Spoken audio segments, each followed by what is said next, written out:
So to start with, the first thing I do is rip these down to the width that I want for this particular frame. I'm going with 2 5/8 of an inch. I've already ripped down my 4 boards, making sure that they're plenty long enough for what I need to frame. Basic rule of thumb: if you're you got a say a 24 by 20 painting that you want to frame, you're going to have to add 2 5/8 2 times. So basically I just go make sure it's 6 inches longer than I need in both directions. So if it's the 24, it'd be 30, the 20 would be 26, and I've already done that. I'm all ready to go. So basically what I've done here is just set up a jig to run across my blade. I drop my blade all the way down and then bring it up maybe a 1/16 of an inch. And I've got this thing set at an angle, this particular angle.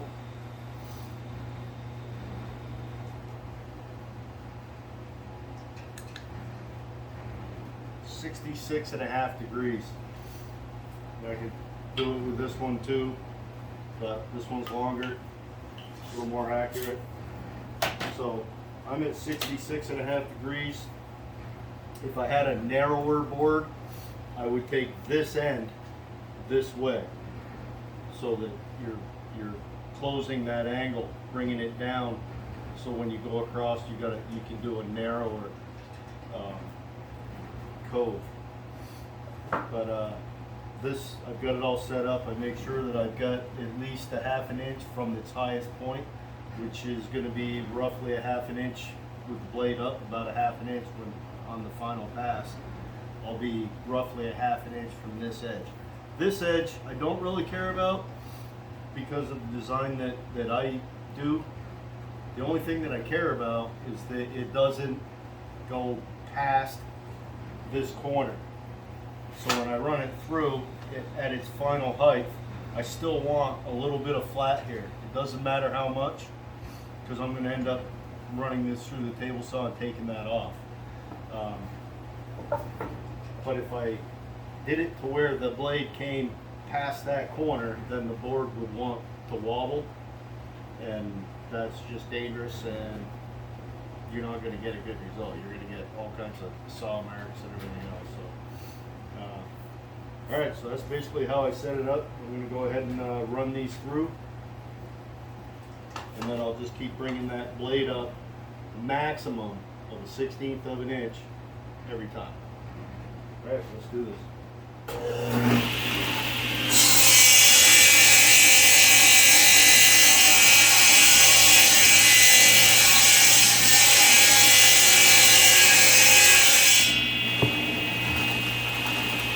See where we started. So another thing I like to do is I run all 4 of them through before I raise the blade. That way I'm not going up and down and then on the final one, you know, trying to figure out exactly where I was. I just do all 4, then I raise the blade up.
Alright guys, I think that's about as deep as I want to go. I think you can see that pretty good.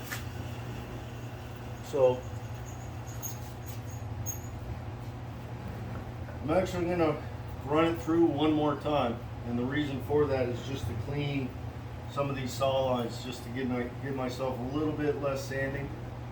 So the less that you're taking off, the less lines you're going to have on it. So I'm literally going to give this thing just maybe a 30-second, and then I'm going to run them all through again.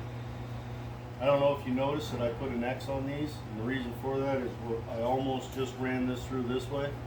I saw there was no X there, so I put an X on my leading edge. That way every time I run it through, it's going in the same direction. If you don't do that, you're gonna mess everything up. So, all right, here we go.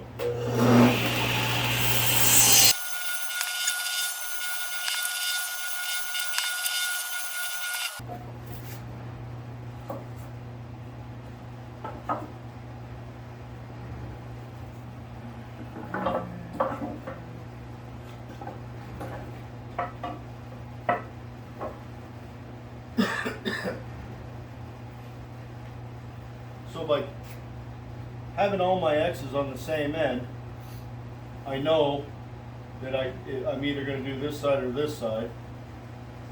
So I decided that this was the wider side, so I'm going to keep them the same, and then set this up, and we'll make these passes.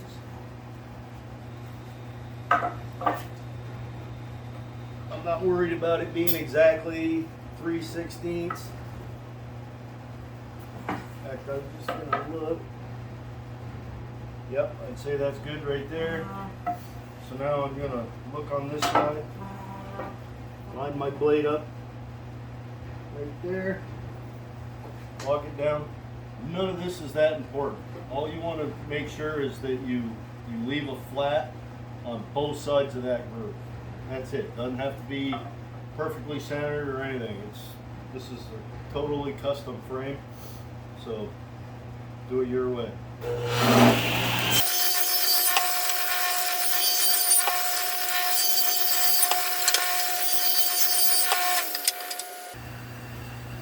Look for that blade to stop. We're going to bump the fence over.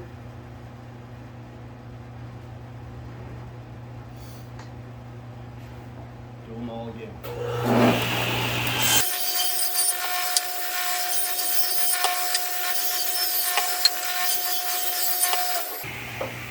Alright, so that left me a very narrow strip.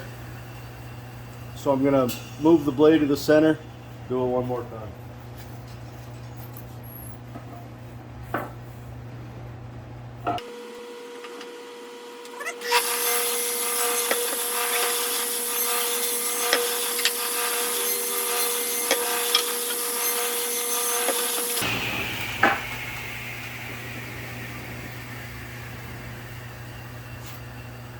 Alright guys, we got us a gap. Looks pretty good. So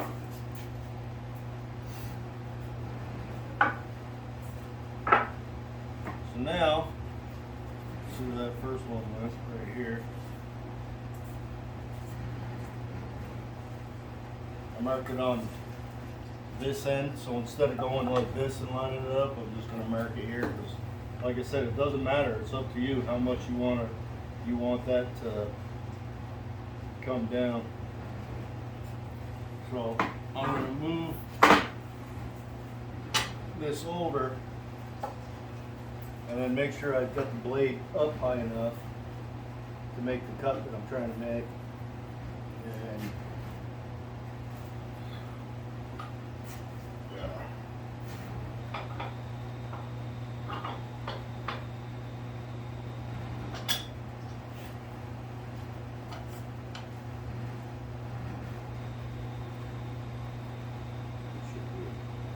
should be about right there. I think about 3/4 of an inch. Take it up a little higher than that. Bring that over. Now I suggest you don't take the whole, you don't want to go from the lowest point. Kind of hard to explain, but I'm trying to leave some of this cove, so it's got some of it left, not all of it, but I don't want it to go cove to flat, because I just don't think that would look very good.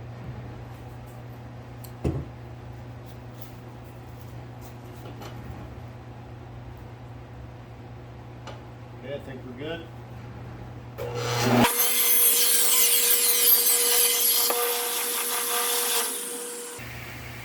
That's the profile you end up with. This is just kiln dried 2x material. Spruce. I live in the Northeast. Spruce is what we frame with. I'm a builder by trade, so I get this stuff for free. You know, it's charged off to customers, and the scrap, if it's over 2 feet, I bring it home. So, and I make stuff like this out of it, and these frames sell, believe me.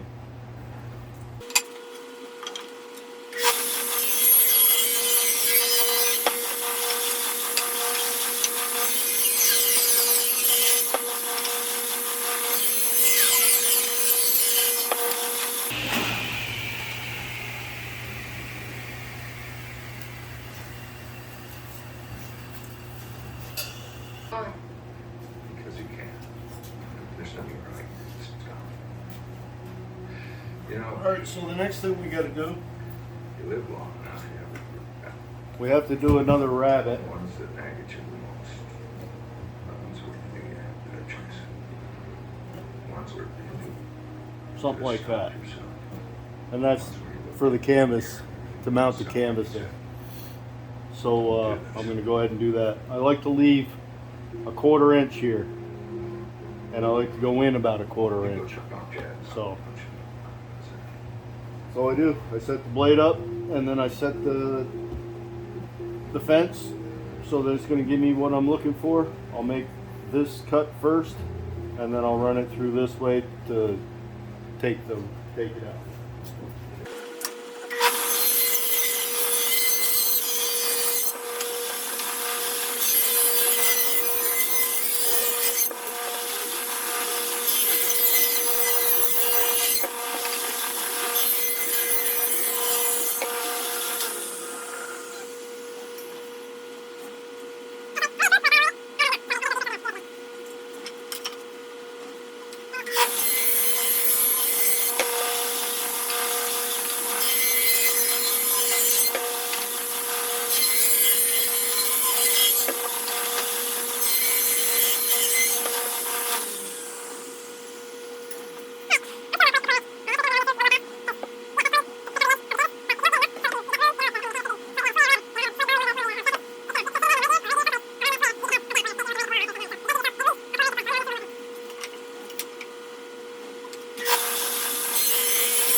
Alright, so now we got the depth I'm looking for.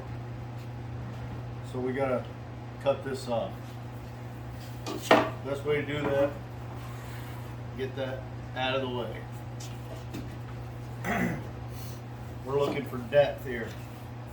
So actually let me do it this way so you can actually see what I'm doing. Most of you probably already know this, but I have my center right to that point. And again, it doesn't have to be perfect. If anything, you want it to go a little deep so that you don't end up with a little square in there. But other than that, it doesn't much matter. Get it close.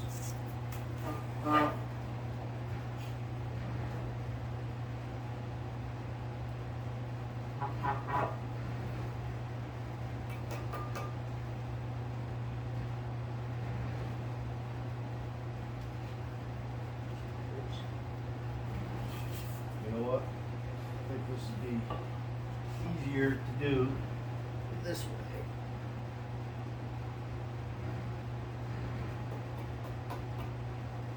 Alright. That should do it right there. I'll just make sure I didn't move that. Nope. I think we're good. So I'm just gonna run it through a little bit and see, and I'll make adjustments.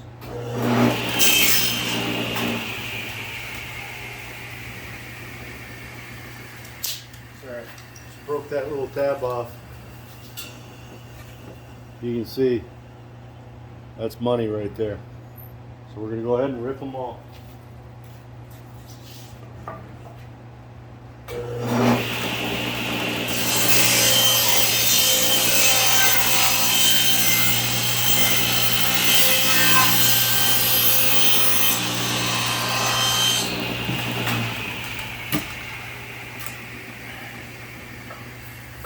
Now you saw how I got past the blade and it kicked down.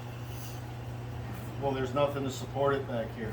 So when you run that through, you want to put your pressure on this outside edge and very carefully finish the cut. A lot of times what I'll do is right when I get to where I can see the blade, I'll slow right down, shut the saw off, and then just slowly feed it through to finish that cut. That way, if anything happens and it kicks like that, it doesn't harm anything. But like I said before, I've been doing this for a long time, so for me, it's kind of second nature to do. Practice makes perfect, so just be careful and you know, do the best you can.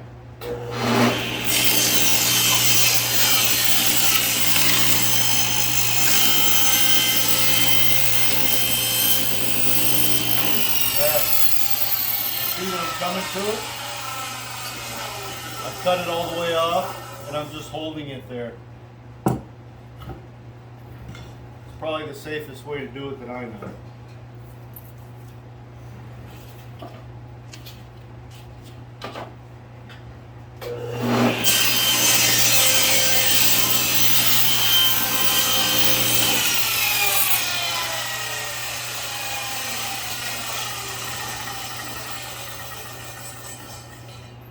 Pretty simple to do because you actually see you're getting close. Just shut it off. You got an inch or so to go. Just slowly push it. As soon as that thing's detached, just stop and wait for the blade to stop running.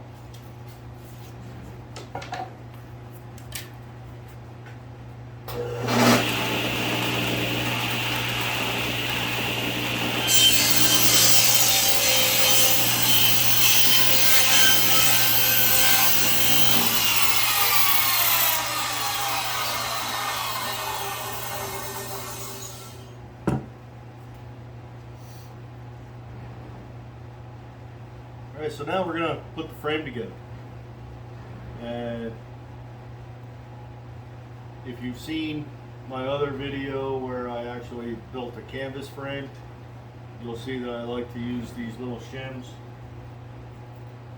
I make sure my blade's perfectly 90 degrees, put a shim under it, and it gives you just a little bit of a back bevel so that when you put the frame together, they tend to close the top. I don't really care too much about the bottom. I want it to be perfect, but it's wood, it's never perfect. So, but I do want the top to come together nice and tight. So putting that shim lifts that end up just a little bit. And that shim is thin. I just picked this up off the ground. That's like 2 or 3 30-seconds. It's thin. It's less than a 1/16 of an inch.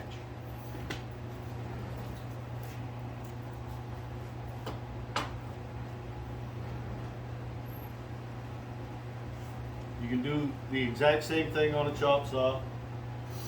Use the shim, set it on there, set it to 45, make your cut.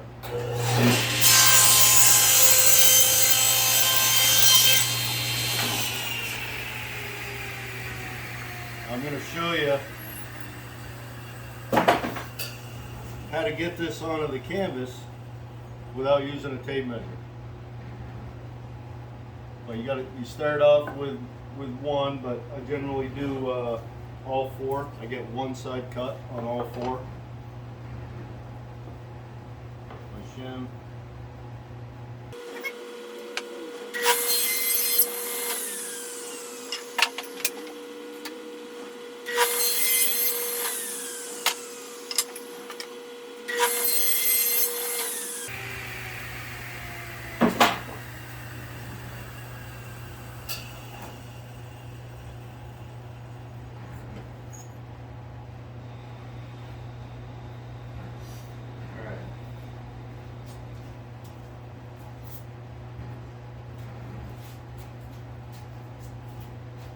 This is a painting I did a couple days ago.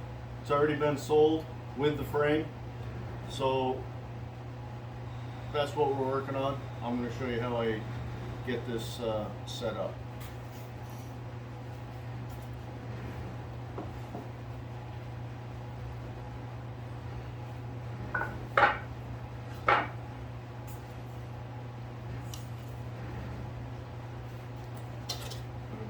Kind of careful. Better off do this on a flat table, but I don't feel like setting the whole camera up, moving it, and then having to move it back, so I'm just going to do it right here. So basically what I'm going to do,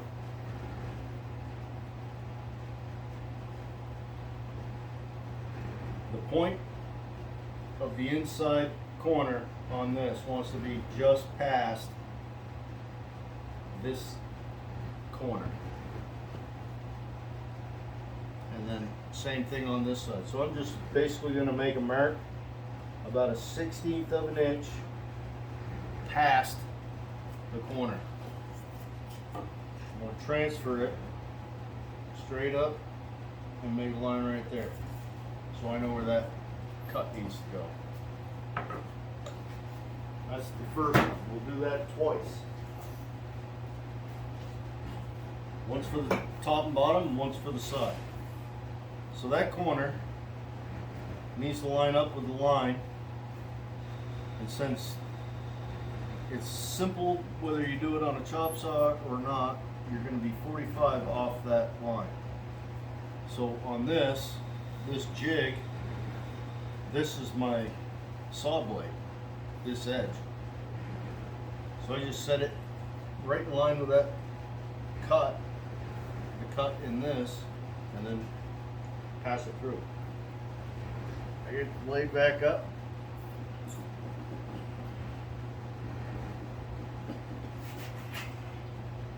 Good for enough.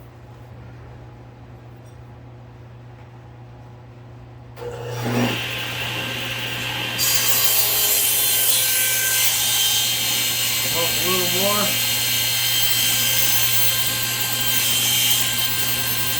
A little more.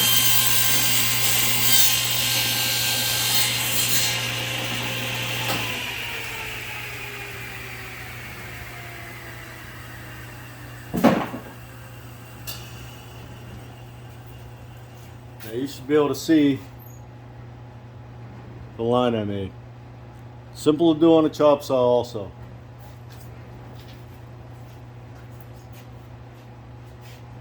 That's the long edge. Now we're going to do one for the short side.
Now, I flip them back to back, line those points up.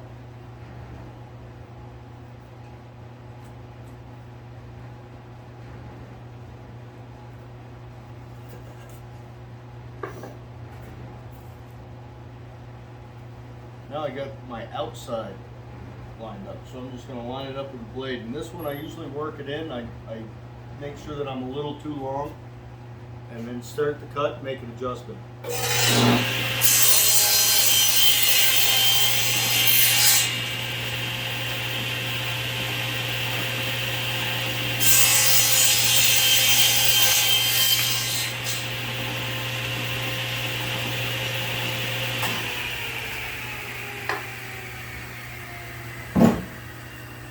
There's the short side done. Guarantee you put them together and they're good. Bring the long one back, do the same thing. Line them up.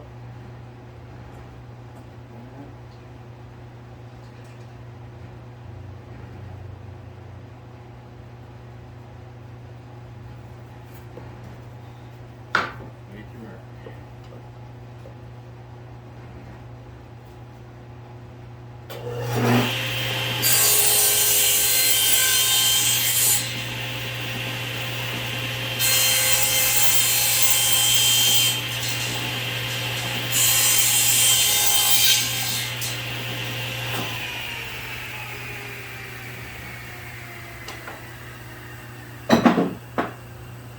Alright guys, I've got everything cut, made up.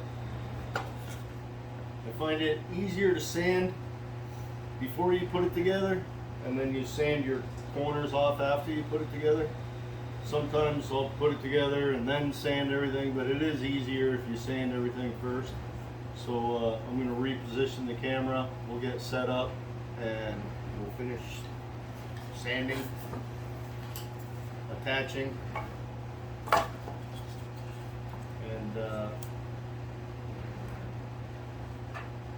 the other little things that I do.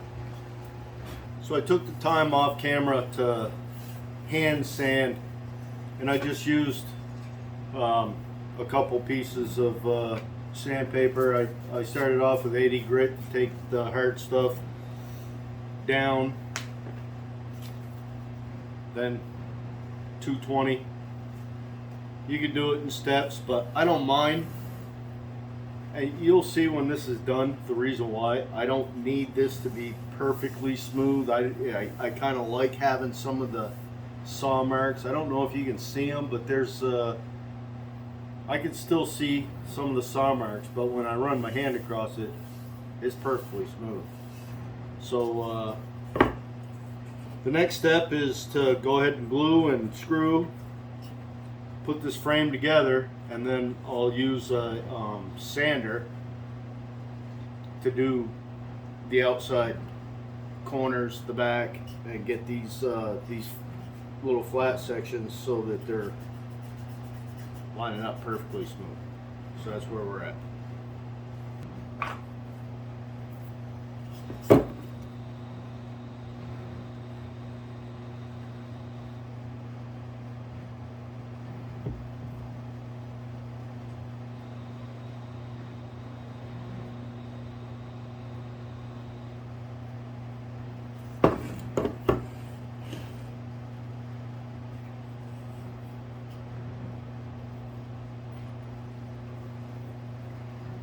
Guys, I like to use trim head screws.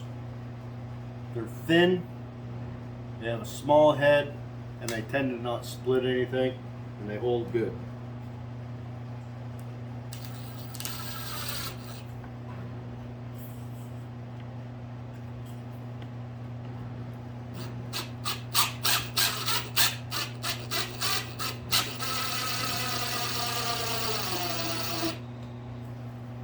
Now when you're sending your screws in, you can't just go, willy-nilly fast, or you'll push the corners apart. I hold it, put pressure on it, and I go in nice and slow when I know the screw's getting ready to go into into the opposing piece.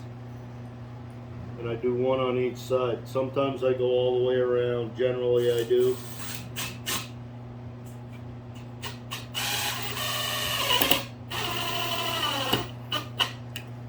Alright, that one caught the other screw.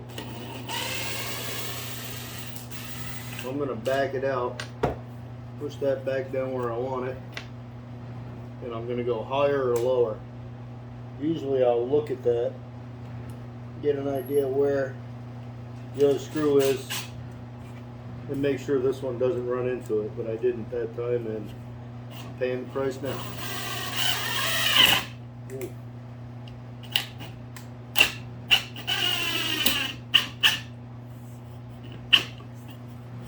Okay, there's that. You'll never get them to come together perfectly. That's okay. That's why some smart guy invented sanders. We'll sand it down smooth. Then it'll be perfect.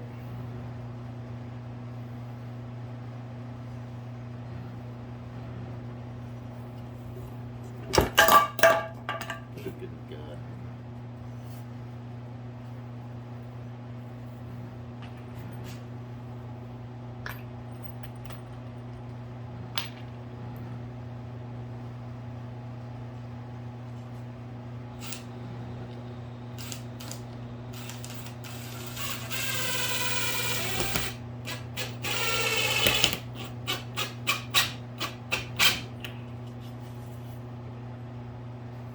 Okay.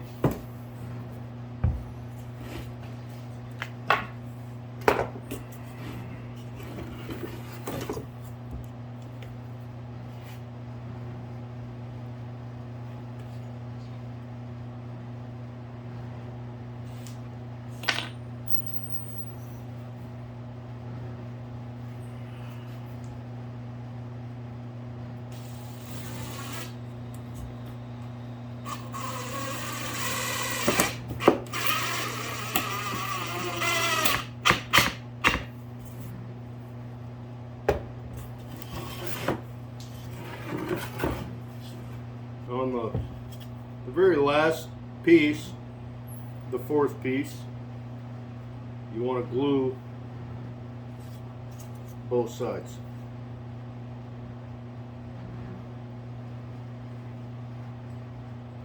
Before you make any attachments.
Unfortunately, this one's got a knot right here, and it is causing a bit of a problem. So we'll leave that for right now. It's got one screw in it. We'll put this side together, and we may skip that second screw on that corner.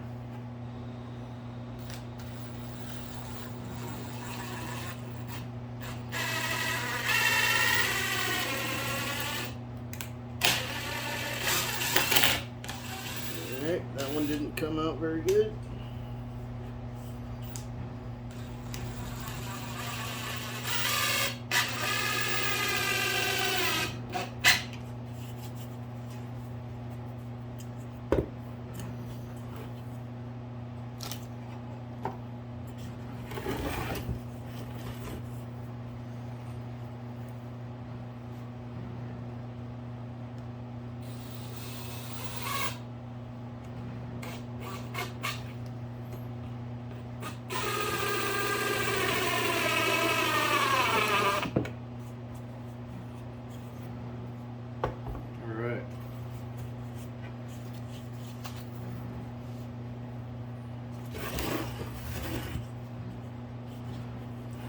I don't like this corner.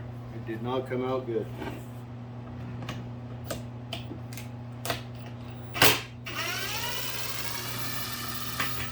So, I see what's going on. I've got a knot right here and a knot right there, which is pretty much your worst case scenario. I'm going to pull that screw. Try screwing this one from the other direction. See if it doesn't hold better.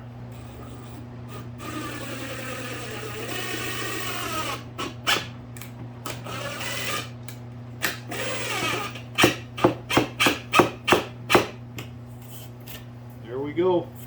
Came together good. I'm not even going to bother putting another screw in this. We get a little bit of a gap, not the end of the world. This one's tight, pretty tight, pretty tight. I think we're good.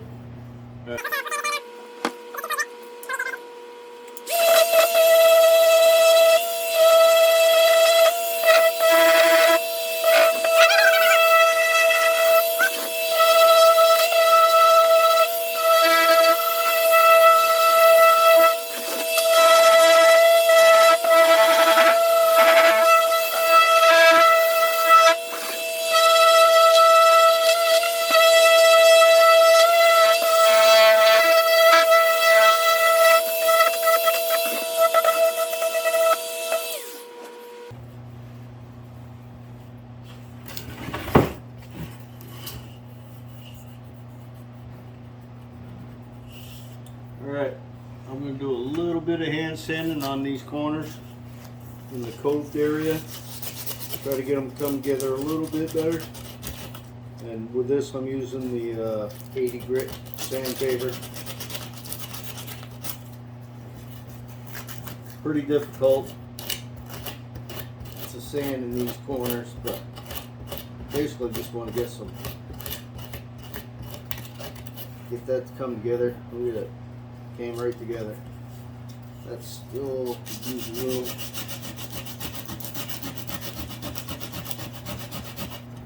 So I have basically filled that little tiny gap.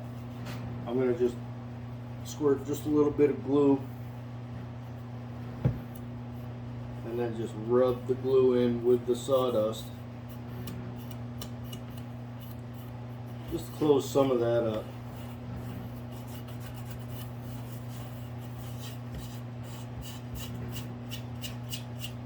So this frame is going to get burnt. So if you do have a gap, all you got to do is when you're burning the wood, burn that corner a little darker, and it tends to hide that gap pretty good. You don't want a gap ideally.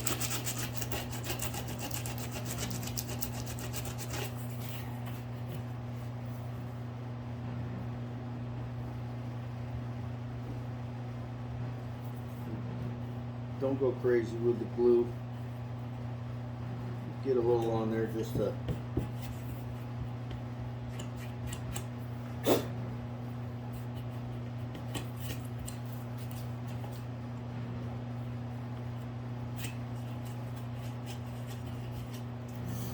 get a little bit of a a ridge there. I can keep sanding that.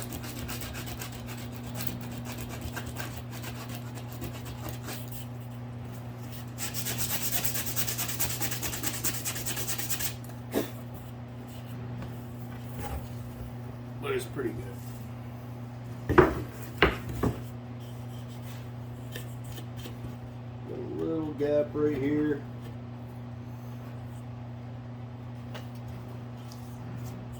Got some sawdust right there. This isn't really something I can sand out. Some of it is.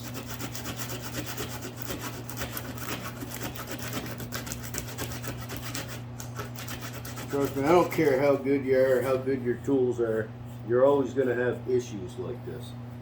Things just never, with wood, things just don't line up perfect. They never do. You know, you got twists in the board and slightly different thicknesses sometimes, and it's just one of them things. You got to learn to overcome whatever issue you're running into. I had one of the corners right here, this corner right here, broke off. Big deal. I sanded it down and sanded that until they came together smooth. Move on. You know, if somebody wants perfect stuff, they don't buy stuff crafted out of wood. Or if they do, it's you know, done with a CNC or, you know, some $10,000-$20,000 machine that very few people have. This is handcrafted stuff, and I'm pretty sure that's the appeal. It's what people like. It's handmade.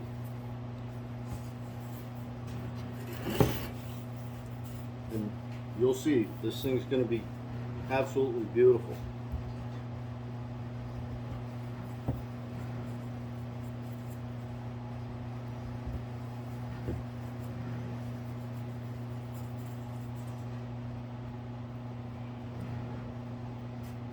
So you want that glue to get down in there with the sawdust.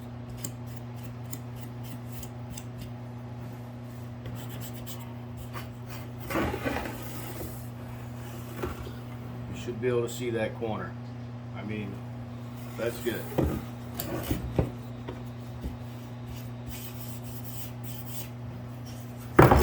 That corner is good.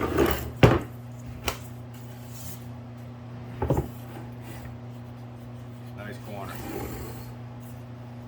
Nice corner. Got ourselves a beautiful frame. Next step,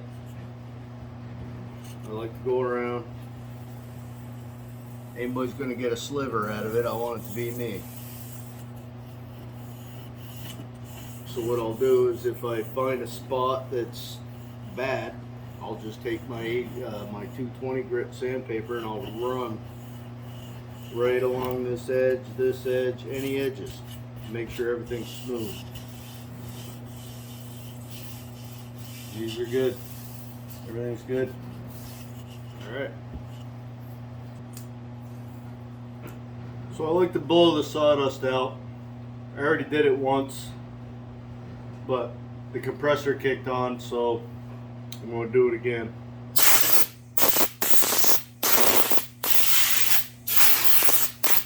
That's good enough. Reason for it, if you leave that sawdust in there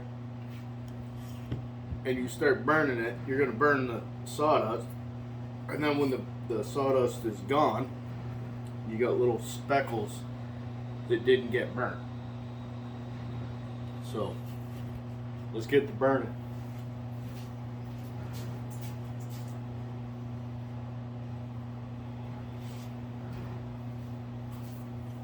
It's a fairly cheap setup.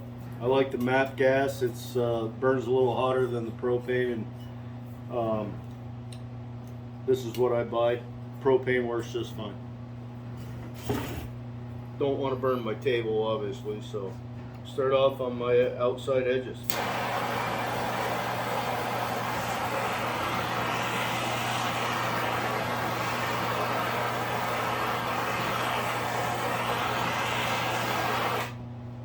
I try to not get them too dark because I want that stain and the dark to contrast each other.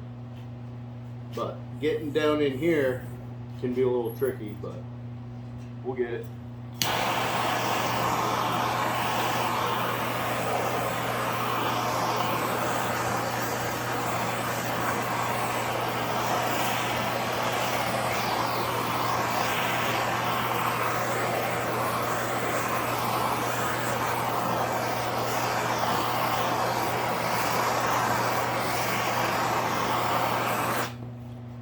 See, that's good.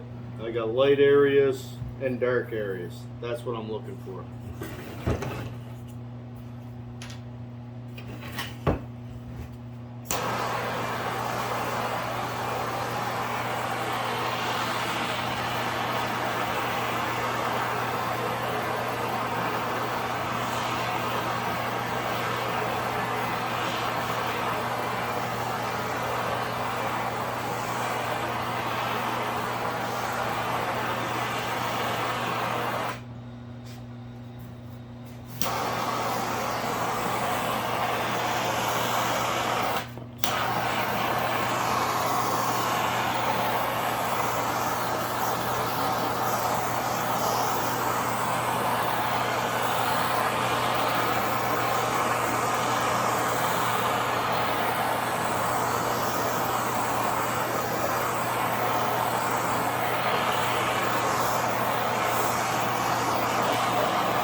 Might get a little darker, or at least some darker areas on this side.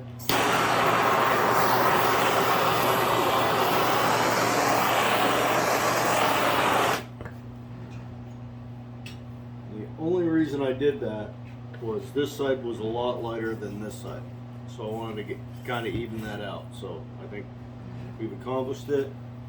Get a little bit there. I don't have any.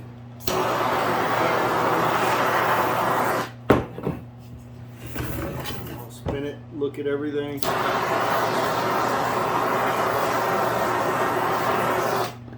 Good. That one's good.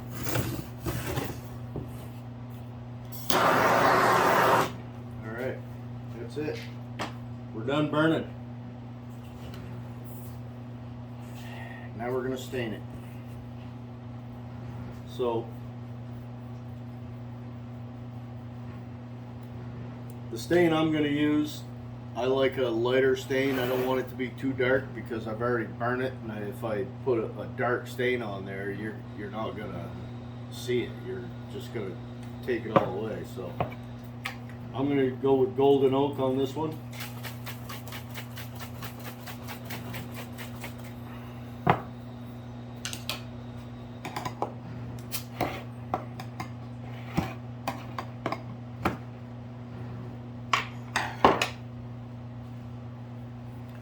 Sponge brush. I usually keep a pack of 20 or so. I highly recommend that you buy these at your hardware store. Don't buy them from Walmart.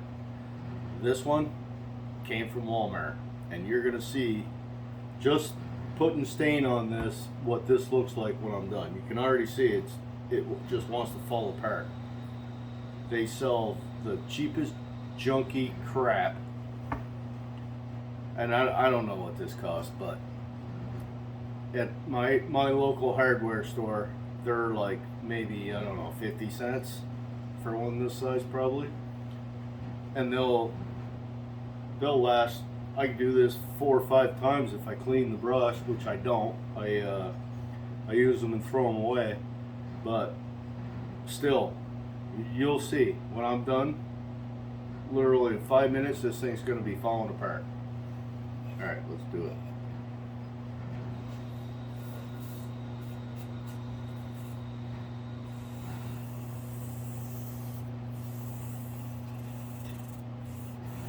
When you're doing this groove, you really want to take that point, push it down in there, especially in the corners, and make sure that you're getting the stain on both sides of that groove and right into the corner.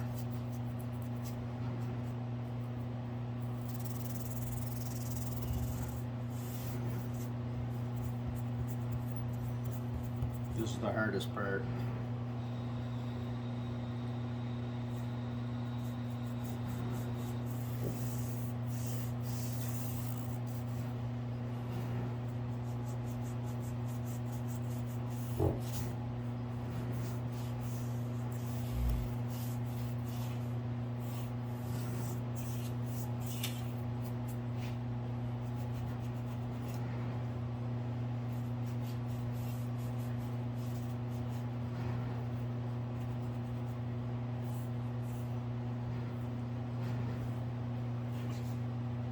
Groove looks pretty good. We'll go around the outside edge. Sorry, I know you can't see this. I think we all know how to stain shit.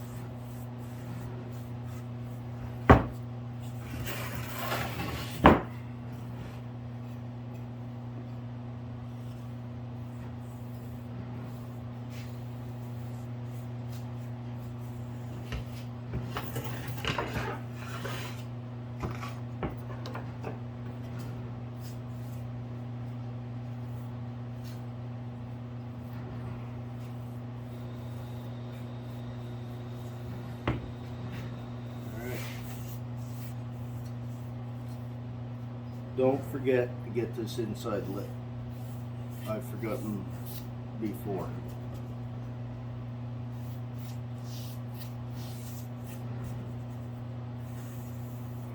So I'm already feeling that plastic tab that's inside the brush. You can see that it's already got a tear ripped into it. Just junk.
Alright, this brush is ripped on both sides.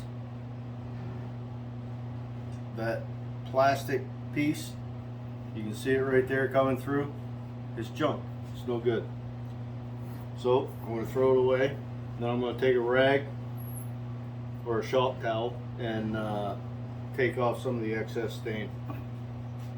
Staining portion is complete. So if you got a Runnings near you, I suggest buying these blue shop towels. I used to buy them years ago and they were really expensive. And my father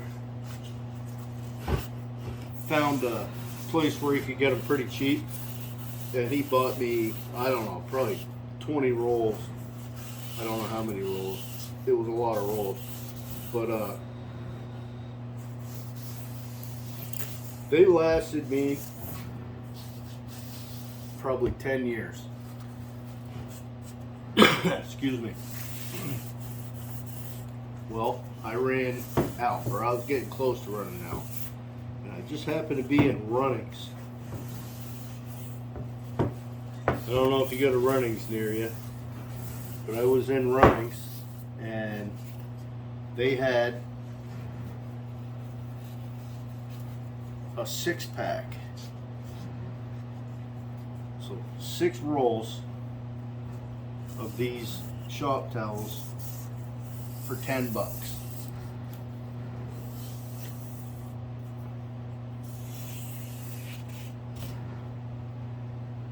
Well, I bought some.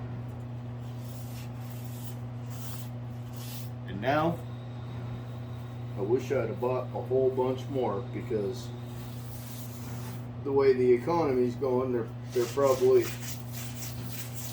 some crazy amount of money now. I don't know, I haven't looked, but because I still got like 5.5 rolls. But I use these things pretty much every day, whether I'm painting or doing woodworking. They're just priceless to have.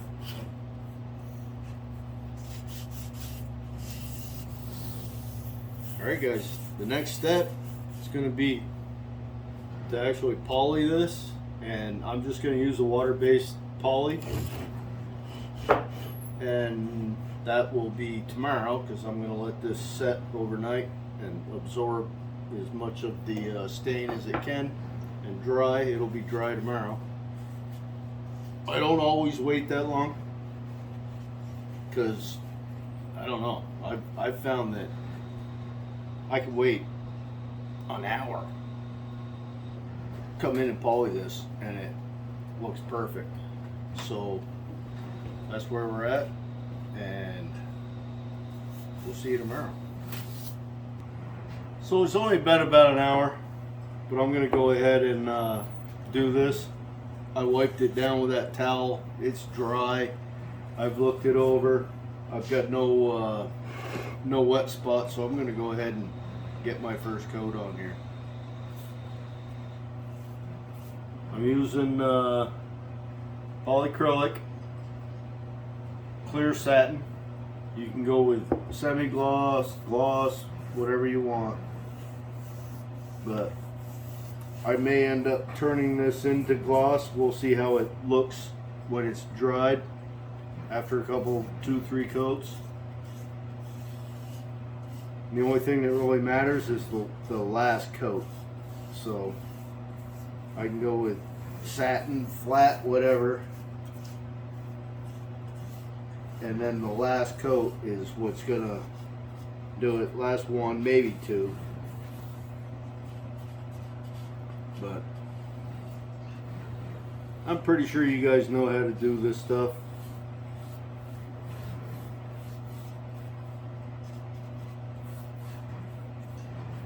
The main thing that I want to show you is when I'm done with this.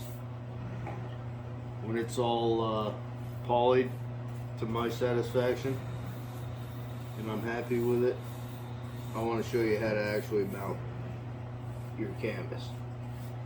And one of the things that I've already done off camera is make sure that the actual painting fits the way it's supposed to, and it does. So as long as it fits,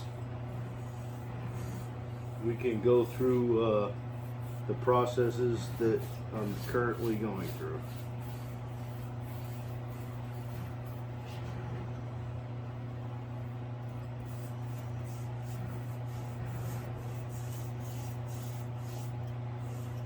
The only thing you want to watch out for is pooling, which happens in the corners a lot if you're not careful, especially if you're putting lots of poly on the brush. it pulls out of the brush in the corners, and then you'll get a pool of it, and you want to flatten that pool out. The other thing you want to watch out for is runs and drips.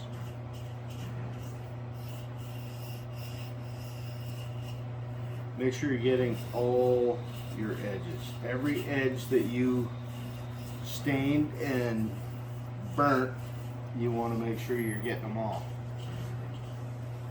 So these inside edges are important. These outside edges are important just as much as the surface of it.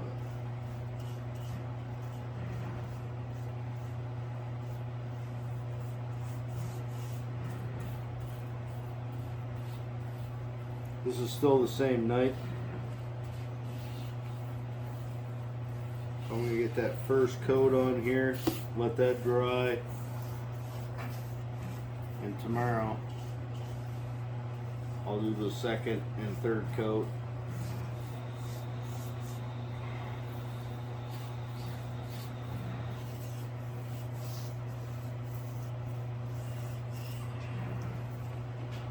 Alright, pretty sure I got everything. Now I'm going to look for little areas where there's pooling or potentials for runs, which is always in these corners and on the edges. I think we're good there. I don't see anything.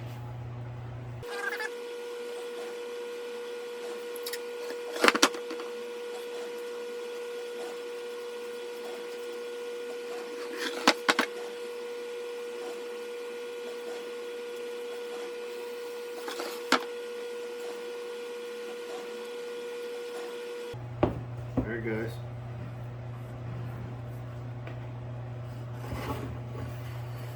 First coat done.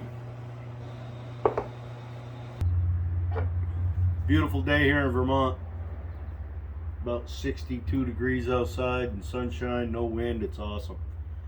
Been out working, getting my garden started, rototilling and all that, plucking up all the old crap from last year. So I put 2 more coats of the Minwax polyacrylic on it. So I've got 3 coats total. I just went with a satin finish on this one.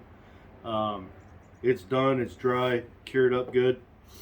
So now I'm going to mount my painting to the frame and then get my wire hanger put on and deliver it to the purchaser. So that's where we're at. Now I buy these clips, and I have from an 1/8 of an inch, which is what this is, all the way up to like 1 5/8, or no, maybe not that much, probably, I don't know, 1 1/4 inch. I got big ones. I don't know if you can see them. Don't know if you really need to. Yeah, see this one? Nah, I think maybe 1 1/8. That's probably 1 inch offset. So I can pretty much mount any frame.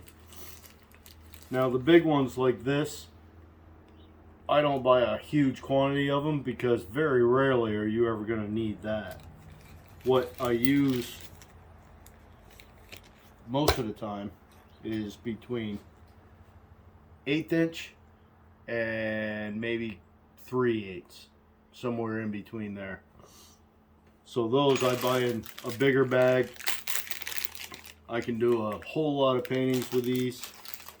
I also buy these small screws. I think these are number 8, 3/8 maybe, something like that. Some of these come with those screws, and then for mounting my hardware for hanging, I buy these little loop clips, which are great. And then I'm not sure what this is, 1/2 inch, I don't know, it's almost like a cabinet screw. It's got the big head on it, and I believe, if I remember correctly, that these screws come with these hangers. Not necessary to use this exact screw, but I like that big head because I know it's gonna hold down there nice and tight.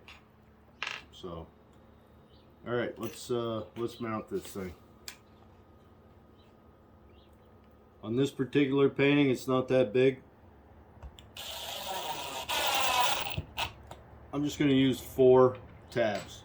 If this was a longer painting, I might put 1 or 2 in the center, just to keep it together. But on this size of a painting, which is 24 by 16, I believe, I don't feel that I need it.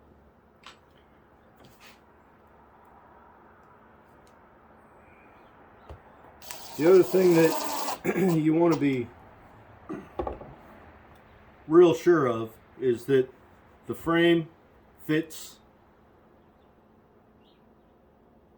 the canvas frame. If it's, this one is actually, this actual frame has a bit of a bow in it, which you can see here. I'm about a 16th, I'm about a 16th, and I'm 3/16 in the center. It doesn't affect anything. It doesn't really matter. Get it on both sides. It bowed a little bit, and the reason is because there's a knot right here and there's a knot right here. So these 2 stretchers curved a little bit, not much, but enough that it would be a problem when you're making your frame. You got to get these corners pretty tight. So I suggest you cut your frame, you set your frame together, put everything together, drop your canvas frame in, and make sure you're not seeing light on either side. If you can see through on either side, you got to cut it down a little bit more. Just one of them things you got to do.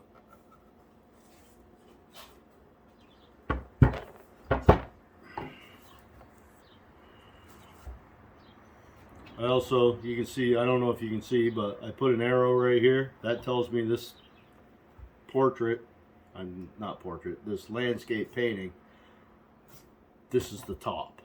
So I know this is the top. It would really suck if you put it all together, flipped it over, and you got your wire hanger on there and it's hanging upside down. So make sure you know the orientation. I'm actually in a hurry to get this thing finished because the people that purchased it from me are in my house right now waiting to take this painting home with them. And they're in there talking to my girlfriend.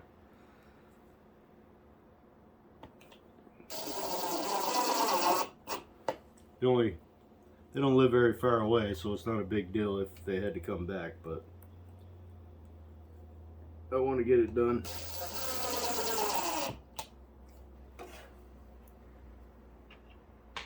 They're people that they've bought, oh God, 5 or 6 paintings from me in the past. So they're returning customers and what I would consider really awesome customers.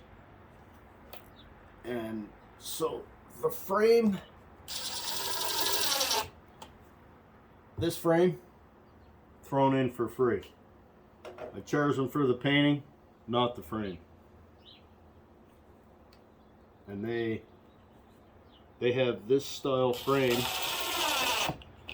on at least 3 other paintings that they have hanging in their house. I'm pretty sure they bought five of my paintings before this one, so I believe this is the 6th painting. Anyway, it is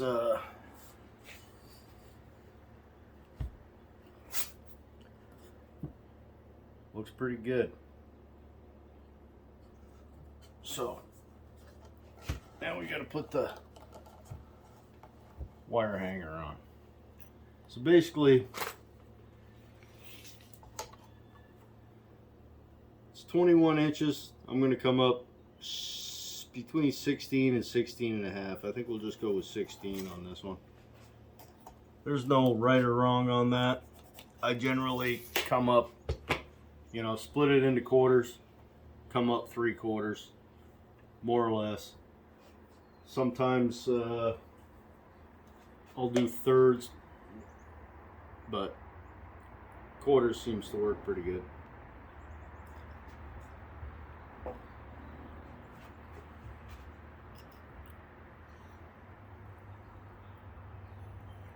Now with this, you've got a flat side, which I believe you should be able to see. See how this side loops up and this side's flat? Obviously, the flat side goes down. And I want to be in the center here.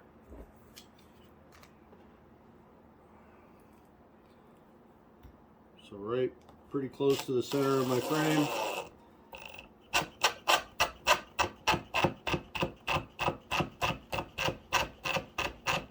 There we go. And I want just a little bit of an angle. I don't want it pointing up and I don't want it pointing straight across. I want just a little bit of an angle. Whether that's important or not, I don't really know. It's just the way I do it.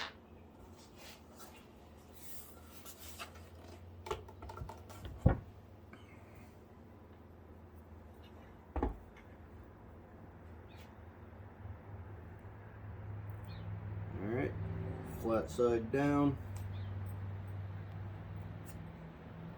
Now when I start torquing on that with a screw gun, this is going to turn up.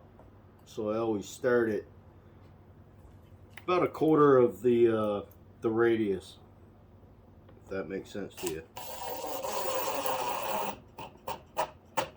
Alright, I'm tight. Now I'm going to turn this to the angle I want. Of course, this one didn't want to turn, but it's close enough. We're good there. Now we're going to tie the wire, and this thing's done and ready to be delivered.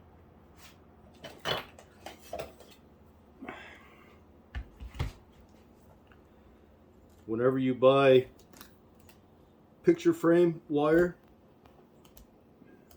make sure it says soft strand. I have bought, I don't know how many of these things that I thought was this. I got it and it's stiff and you can't tie it. The stuff won't tie, it's worthless. I've got a couple, 2 or 3 rolls of it here. Alright.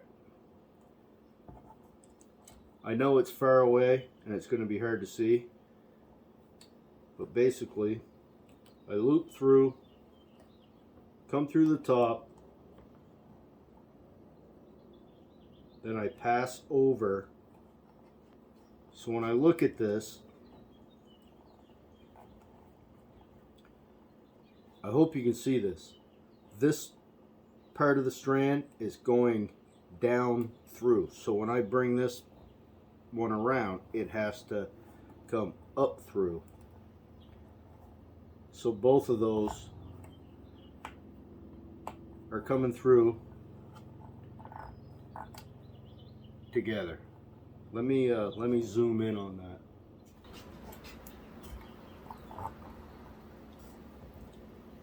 I really don't know how well you guys can see that, but the main thing is you go through, you come back out, you go over, back through, and then when you bring this strand around, it has to go in the same orientation as this part of the wire. So if this part's coming through the top, this part has to go through the top. So both pieces, see that, are coming through the same. Pull it tight. I usually use my fingernail, push it down, and then just wrap it around.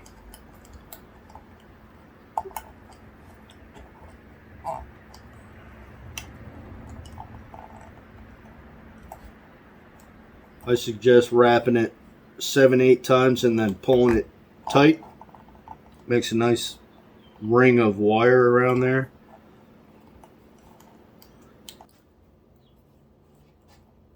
Alright guys, so when I'm done with one side, I'll cut that off with a pair of dikes.